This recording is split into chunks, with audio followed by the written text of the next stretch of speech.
Republicans and even some Democrats are out to scare you about Medicare for all. Ah! They say it's going to dismantle healthcare as we know it and will cost way too much. Rubbish. Rubbish, huh? Let's hear you give your best, Mr. Reich.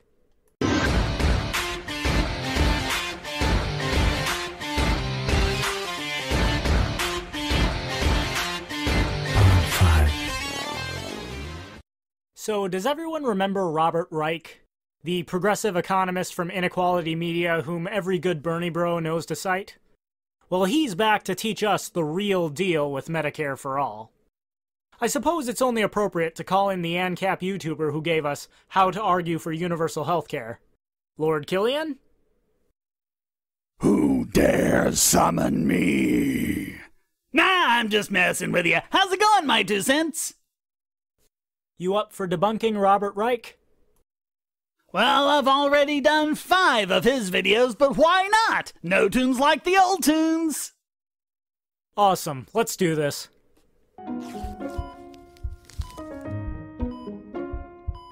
Here's how much the typical American family now spends on health insurance premiums each year. And here I add in the co-payments and deductibles that doctors, hospitals, and drug companies also charge you, and typical out-of-pocket expenses for pharmaceuticals. I happen to agree that the average American family is paying way more for their healthcare and insurance than they should have to. But then again, despite what Reich and his left-wing ilk would have you believe, we do not have free market healthcare in the United States.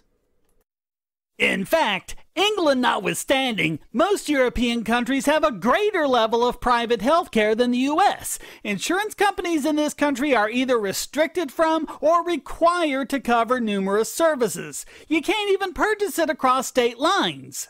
New hospitals have to get a statement of need before they can open, which basically means permission from their competition. AMA-stacked licensing boards restrict the amount of physicians available to keep salaries high, and when we import doctors from countries like India, they restrict them even further. Doctors spend far more time filling out required paperwork than they do seeing patients. On and on and on. Really, the only industry more regulated than healthcare in America is the banking industry. Increased regulations means higher costs. As George Mosley writes in his paper, The U.S. Healthcare Non-System, 1908 to 2008, in 1908, healthcare was virtually unregulated and health insurance non-existent. Physicians practiced and treated patients in their homes. The few hospitals that existed provided minimal therapeutic care. Both physicians and hospitals were unregulated. When patients saw a physician, they paid their modest fees out of pocket. They were more concerned about the wages they would lose if illness kept them out of work than about the cost of their medical care. Now, more than 100 years later, Americans are paying astronomically higher costs for healthcare, while overworked doctors spend the majority of their time filling out government-mandated paperwork as opposed to actually treating patients. And Medicare was a big reason for a lot of that. In fact, medical costs began soaring in 1965 just after Congress created Medicare and Medicaid, and anyone trained in economics should be able to see why. Congress projected that Medicare's costs would rise to $3 billion in 1990, which would have been $12 billion after adjusting for inflation. In actuality, Medicare ended up costing $98 billion in 1990, and it's only gotten worse. But more than that, we're paying for it. The Medicare-Medicaid portion of payroll tax started out at 0.7% divided between employer and employee. Now it's 2.9%, more than 4 times as much. And there are additional taxes added on by the Affordable Care Act up to 3.8%. In the 80s, Congress tried to control the costs of Medicare, and it resulted in Medicare costs rising twice the rate of healthcare costs in general. By 1992, Medicare and Medicaid accounted for 31% of the healthcare market, and yet, by that point, seniors were already paying more money out of pocket for health expenses than they were before Medicare passed, even after adjusting for inflation. So you'll forgive me if I don't believe your projections for Medicare for All, which is really just a fancy new name for single payer. All of the previous projections underestimated the costs by at least an order of magnitude. But that's not all, because some of the taxes you now pay are for health insurance too, for Medicare and Medicaid and for the Affordable Care Act. So let's add them in again for the typical American household. Comparing private and public spending is extremely disingenuous, but I'll let him finish before I say anything more. That's a whopping $8,975 a year. Oh, and this number is expected to rise in the coming years. Not a pretty picture. I couldn't agree more. So why don't we deregulate the healthcare industry and allow supply and demand to work? If you're a typical American, you're already paying far more for health insurance than people in any other advanced country. And you're not getting your money's worth. Suppose I grant that this is true. Does it follow that those other advanced countries actually have better healthcare systems? Because you know who's paying even less for healthcare? Third world countries that don't have any healthcare. There's a difference between what you spend and what you get. According to a 2017 study by the US-based Commonwealth Fund, Britain's NHS is allegedly the best healthcare system in the world. However, I'm absolutely baffled as to how they reached this conclusion, since the NHS has one of the lowest cancer patient survival rates in the world, some of the longest wait times for crucial surgeries and treatments, and in many cases, physicians are outright calling for euthanizing dying patients so as to save resources. And there are a lot of other examples that you can see in my video, How to Argue for Universal Healthcare. So is overall healthcare cost really the only thing we should be concerned about when it comes to healthcare? How about actually getting the healthcare you need when you need it? The United States ranks near the bottom for lifespan and infant mortality. This is also misleading. Non-viable babies who die after delivery are classified as live births in the US, while most other countries classify such births as stillbirths. So it's no surprise that the US ends up recording higher infant mortality rates.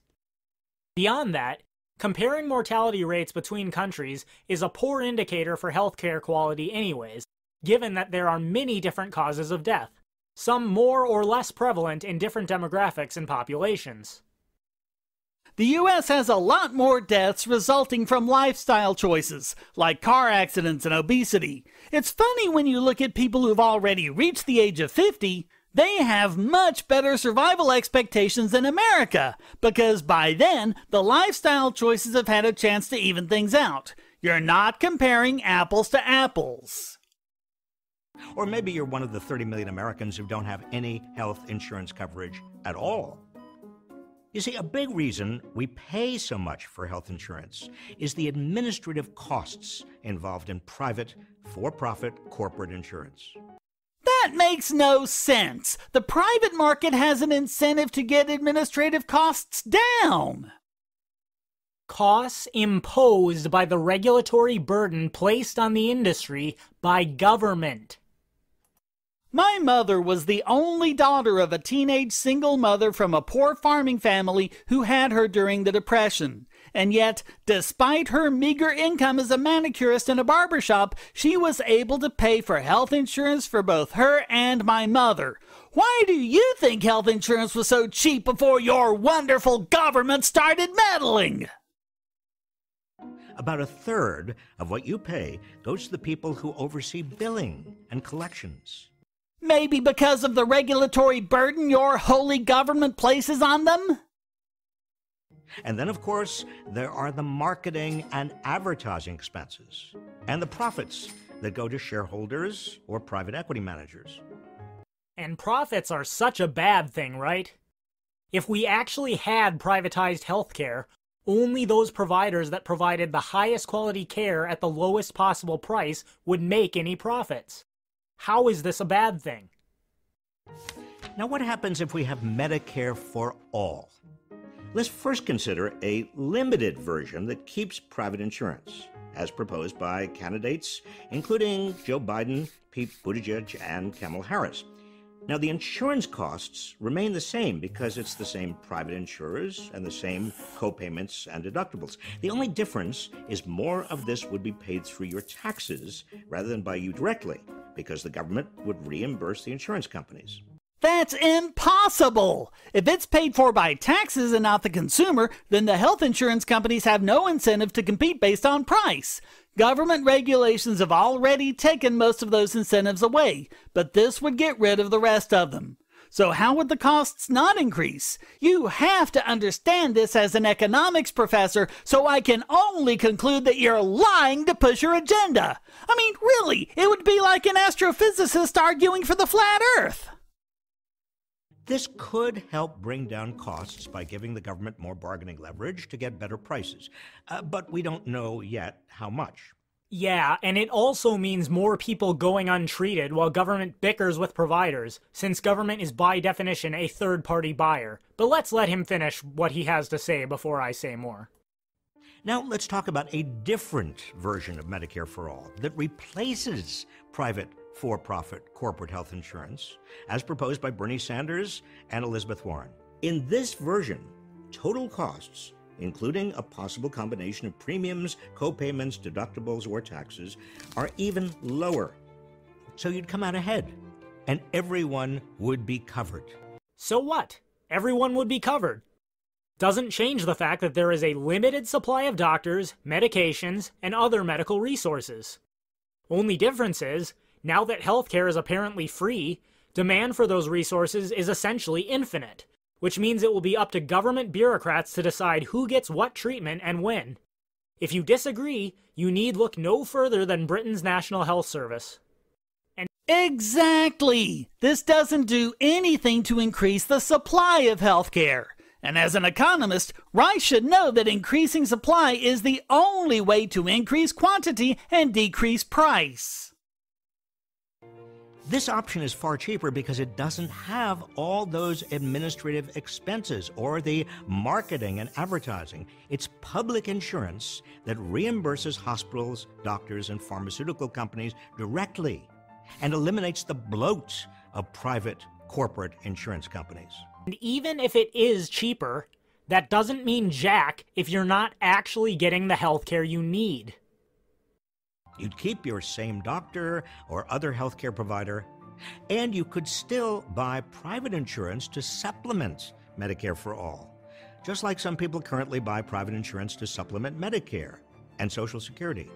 The only thing that's changed is you no longer pay the private, for-profit corporate insurers. As Sweden learned when it implemented universal healthcare, this is a lie. As Swedish economist Klaus Bernpainter points out, universal healthcare was introduced in Sweden with the intention that it would only be for the poor. More well-off individuals could choose to purchase private insurance supplements if they wished. However, when Swedes saw apparently free healthcare, they ditched their private insurance in favor of what was seemingly free. This drove private health insurance costs through the roof, causing even more people to flee it in favor of the public system, and forcing doctors to either seek public employment or leave the profession. Suffice it to say, private supplemental insurance will all but disappear once Medicare for All is implemented. Economists at the University of Massachusetts Amherst say Medicare for All that replaces private for-profit insurance would reduce costs by about 10%, mostly from lower administrative and drug costs. The Urban Institute estimates that households and businesses would save about $21.9 trillion over 10 years, and state and local governments would save $4.1 trillion. And those projections are as doomed to failure as the initial projections I mentioned back when Medicare was first passed. The reason is simply that you don't have the same incentive to economize when you're spending someone else's money as you do when you're spending your own. That's not even getting into the political cronyism that always comes with this sort of thing. Hospitals, clinics, doctors' associations like the AMA, and politicians will all be making backroom deals to get more money for themselves, with consumers none the wiser since they don't ever see the bill. How do I know this will be the case with Medicare for all? Because it already is the case with existing Medicare.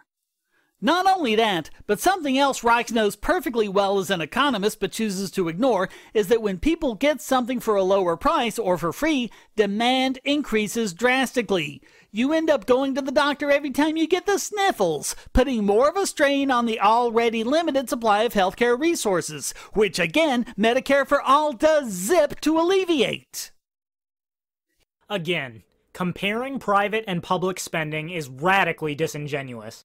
But even if that's true, lower costs don't mean squat if people aren't actually getting the healthcare they need.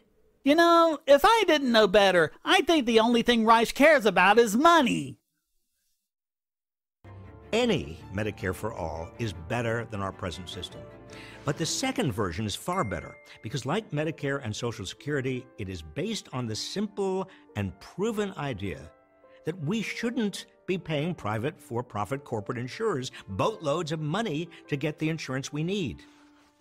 It's time for true Medicare for all. And in a free market, we wouldn't, since only those providers that provided the highest quality care at the lowest possible price would survive. We shouldn't be paying government boatloads of our money just so that they can give most of it to talentless government bureaucrats and then use the rest to ration out crappy healthcare. Well, that pretty much wraps this one up. Thanks for being on, Lord Killian. And that's our 2 cents. So take it for what it's worth. Everyone, please take a moment to subscribe to my 2 cents on the BitTubers and BitChute platforms. YouTube has shown that it is no longer a viable platform for independent content creators, and we need to build a presence elsewhere before the inevitable censorship comes. The links to both profiles are available in the BitTubers tab on my website, my2centsvideos.com. Thanks everyone for watching. If you liked this video, be sure to like, share, and subscribe, as well as hit the bell to receive notifications so that you never miss an upload. And if you're a fan of my channel, please consider supporting me on Subscribestar, Bitbacker, or Patreon to receive special rewards. All links can be found in the About section of my website, my2centsvideos.com.